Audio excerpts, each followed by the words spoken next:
I bumped into this guy, frankly, probably amongst YouTube doom scrolling at some point, named Chris Kohler. He's an Australian.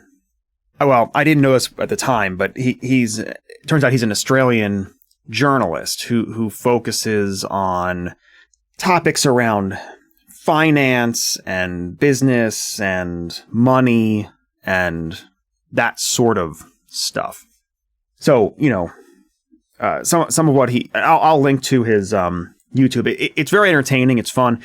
A lot of what he focuses on are topics like how companies, are essentially, screwing over the day-to-day consumer, right? Interesting stuff, but he presents it in a very humorous way. Along the way, it turned out he was also working on writing a book. So I was really excited to get my hands on this. It just came out over somewhere around this holiday season, like the 2025 holiday season. And again, he's Australian, so, I'm in the US. So there are some things that he talks about both on his channel and in the book that you have to kind of weed out. Like if you're approaching this from what can you learn about money in American culture, there are some differences and some things that I'm not familiar with. But overall, a lot of what he talks about applies, as far as I can tell, applies just as much to the U.S. economy and U.S. money and U.S. personal finances and stuff as it would anywhere else. Again, good follow. As far as the book itself goes, I'm not really trying to promote the book, but if you've seen a lot of his YouTube content, I wouldn't say there were a ton of surprises in the book, right? There's some extra detail in there, and obviously it's a kind of a reinforcement activity. But a lot of the stuff that he talks about in his YouTube shorts just comes across in the book as well, just with more detail, a little more fleshed out. I think I was hoping for a little more out of the book, but that's not to say that the book isn't a good read. And it's a fast read, by the way. It's not super long. It's like maybe 250, 270 pages, something like that. But it moves fast. You read through these chapters and they move. It does not feel like a drag. So if you're interested in that kind of topic of, how money and business ideas and some of these things really go over time, and through various companies and all that kind of stuff, check it out. It's a fun read, and it's a fun YouTube channel, and he's a very charismatic guy and comes from a journalism background, and I find it to be a worthwhile thing to have in my repertoire. I bring all that up because I've been thinking, well, not just recently, but throughout the course of many years, I suppose, about the topic of loyalty. Now, there's a lot of nuance to this that no matter what I say here on a podcast episode, I will not be able to communicate certain nuances. I will miss certain parts of this topic. So I'm just going to talk about pieces of this and, just take that not as a complete picture of everything, but just as some of the things that I suppose float around in my head when this topic kind of comes to mind. It's related because in his book, in particular, one of the repeated pieces of advice that he gives is that I guess I should back up. A lot of what he talks about in the book is how can you have better understanding of how large companies are working day in and day out to separate you from your hard-earned money. That's sort of almost a summary of what this whole thing is about. And a lot of the repeated advice, because he's trying to give some advice throughout the book of not just here's how they're doing it, but also what can you do to try to not completely avoid this? Because let's be honest, as much as we'd all love to believe that if we all wanted to cut ties from giant corporations, we probably can't. So how do you mitigate it a little bit? And one of the pieces of advice that repeatedly comes up is you shouldn't have loyalty to brands. The idea being that As soon as you become loyal to a brand, then they've got you, and they will get you over time. Whether you realize it or not, prices will increase, quality will go down, a whole number of things in that realm. Businesses often have all of their incentives laid out for new customers, largely ignoring existing ones until that existing one threatens to leave, right? So that's a repeated theme in here. And so the idea is you really shouldn't have loyalty to a brand. That every time you go to buy a thing or buy a service or whatever, you should be shopping around. If you are concerned about the amount of money that is leaving your bank account on a monthly basis, and you're not sure where it's all going, one of the smartest things you can do is when you go to buy a thing, shop around. And this ranges from large purchases to small ones. Now, I have had certain brand loyalties over the course of my life, for sure. I'm a Ford guy. I like Fords. But I don't really know, I can't really articulate why I like Fords. I don't even really know where that came from. Like my parent, like I've heard stories of people whose parents worked for Ford. My parents did not work for Ford. There are people who came up in an era where American cars really were largely superior to foreign cars.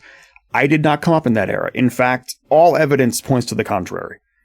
I think I backed into it because I have a real fondness for the Ford Bronco, specifically the Bronco. And so I sort of backed into this idea that I also like Ford. And when I sit and think about it, I can't really articulate why I give a crap about Ford, but I do. And so anytime over the last many years that I've looked for a car or whatever, I tend to start with Fords. But again, it's not for any particularly good reason. And frankly, the quality and build quality of Fords has only gone down over time. I could say that about a lot of cars, but it's really a separate topic. Apple. I have great brand loyalty toward Apple, as do many quote-unquote Apple fanboys. I would say at least this one is a little more rational. When it comes to Apple, they do provide, particularly when it comes to their computers and their phones as well. But to me, where it really hits home is like laptops, desktops, that kind of stuff, like a computer. They provide a product, soup to nuts, which you cannot really get anywhere else. Not to get too technical about it, but the technical capabilities of these machines, plus the product polish that they offer on top of that, is really, you can't find it anywhere else. Like, if you want the technical capabilities, I suppose you could go and use some kind of Linux machine. And if you want the product polish, I suppose you could buy some kind of high-end Windows thing and it wouldn't be a huge difference. But then you have to use Windows, and Windows is horrible. But to put those things together, that like really powerful, strong back end plus a polished front end, I know it's, I'm speaking in the wrong terminology here, but really you only get that from Apple, and you pay a premium for it. But I've accepted that. But at least I have a reason that I feel loyal there. And they get you though, right? They get you because if you buy in on one of their product lines, it's really easy to start buying in on the rest of them. And that's what I did over time, right? Like, I think I started with an iPad that I got one Christmas a long time ago. And then it went from an iPad to an iPhone to computers and the TV and everything else under the sun, right? And now every month I have a bill from Apple for services, and they're not even very good services. It's just that they kind of inherently work with the other stuff that I have. Like, they get you eventually, right? So I agree with the advice overall of you shouldn't be loyal to brands. The main reason that I agree with this though is because they wouldn't be loyal to you in return. Not really. Like some of these companies, you might threaten to leave and they'll throw you some deals or whatever. But at the end of the day, if their bottom line is going to be better off without you, they will drop you in a heartbeat. Whatever it is that you like about their products and services will be gone or have prices hiked so fast it'll make your head spin. They do not care about you because they are not people. They are a company with a bottom line. And I think we anthropomorphize and humanize companies when we shouldn't. When in fact, it is a customer and company relationship. And one where, in theory, they should need you more than you need them. But in practice, they have convinced us otherwise. And so hidden in here is this idea of when does loyalty shift to becoming a relationship that you are just being taken advantage of. And there's this other, so I've been talking a bunch about companies, but that's not really where my head is at on this, or where I want to go with this. I was kind of using it as a framing device. Because there is also loyalty with and to people. And I think this is, of course, the more important form of loyalty, but one that over the course of time, I think it is just as difficult to figure out when that's not true. It's more difficult to figure out when you should and should not be loyal to people. Because if the answer on the company side is you should never be loyal, which I would, I don't like taking hard line stances because, even if the 99% case is that you should never be loyal, there might be 1% that you should, but whatever. Let's just say, for the sake of argument, you should never be loyal to companies. Because probably if I had to pick a blanket rule, that's probably the way that rule should go. But people are different. Some people you should be loyal to and with. And some people you expect loyalty from. And other people, given loyalty, will take advantage of that over time. And maybe at some point they did deserve and earn loyalty. And maybe they lost that over time. Or maybe they never should have to begin with. But it's a much more difficult problem, or difficult set of circumstances with so much nuance to figure out. One of the things that always comes up with this for me, and this is on a lot of topics, it can be hard throughout the course of your life to figure out when you should switch from one point of view to another, or when a switch has been flipped on you. And what I mean by this is, like, if you're anything like me, you grew up and you watched a bunch of TV and sitcoms. And in those TV and sitcoms, it was always very clear when something has shifted. For example, on a topic like loyalty, right? You might have a show where, there's a new character that's introduced, and some of the characters in the show aren't sure if they should be trusted. And there's usually one character in the show that is very quick to trust them. And then, somewhere in the middle of the show, and they're warning them. And then somewhere in the middle of the show, the new character does something to disobey the trust of those who are trusting him or her. And then it's like a clear road sign, right? Like there's a clear landmark road sign where it's like, you see, this was no good, right? And the thing is, real life isn't like that. Real life is more subtle. There's no road signs. There's no scene. It's just a continuous set of experiences that over time can pile up in one direction or another.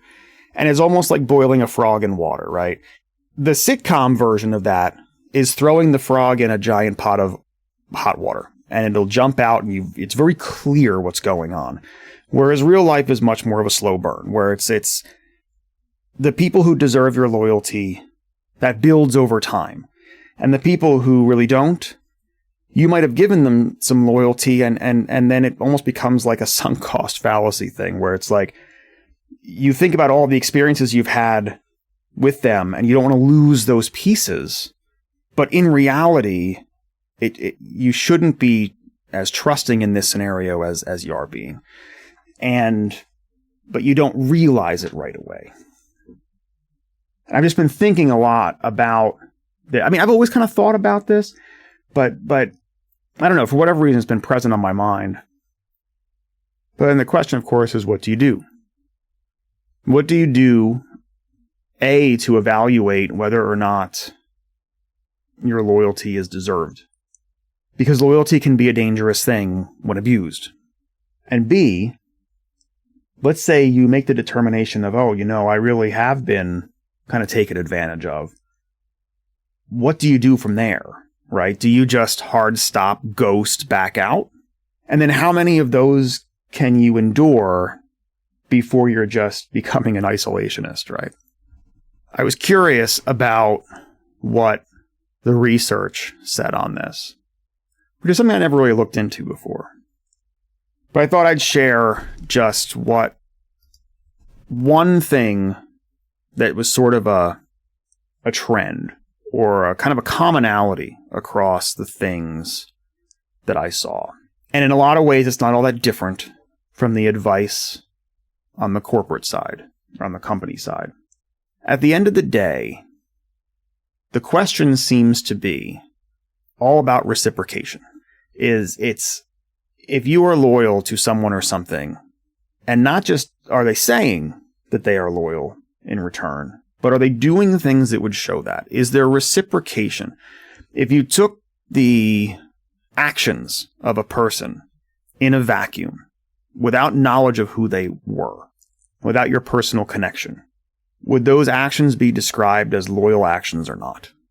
And just like in the case of companies, where in general, they will never be loyal to you in return, that's a question that in interpersonal relationships, especially if you're finding yourself repeatedly damaged, you should be asking that.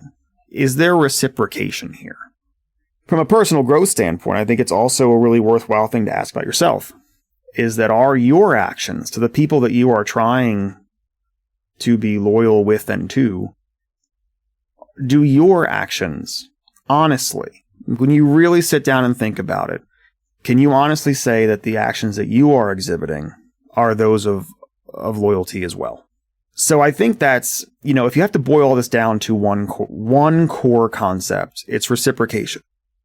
If you are going to give loyalty, you should be giving it to those who naturally reciprocate. And if you are going to request or require loyalty from others, you need to have an honest conversation with yourself to make sure that the things you are doing would be defined as loyal as well.